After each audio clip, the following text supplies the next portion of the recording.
আজ আমি কতকগুলি বাংলা বাক্যের ইংরাজিতে অনুবাদ করব মর্নিং ওয়াকের উপর। রবিন, তুই কি রোজ সকালে হাঁটতে যাস?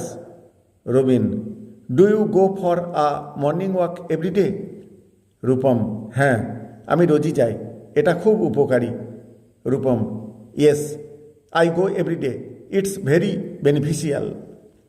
রবিন, কি কি উপকারিতা আছে বলতে পারিস? Robin, can you tell me what the benefits are? Rupam, morning ওয়াকে গেলে শরীর ফিট থাকে। Rupam, morning walk keeps the body fit.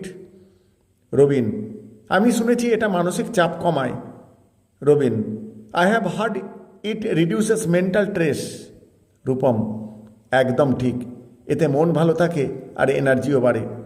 Rupam, absolutely right, it lifts your mood and boost your energy.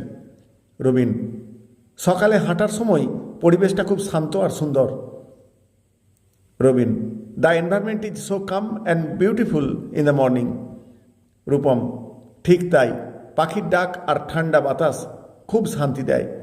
Rupam, yes, the birds chirping and cool breeze give peace. Robin, আমি কাল থেকে তোর সঙ্গে হাঁটতে যাব। Robin, I will join you for a walk from tomorrow. Rupam, দারুণ, আমরা একসঙ্গে হারলে আরও ভালো লাগবে। Rupam, great, it will be even better if we walk together. Thank you all.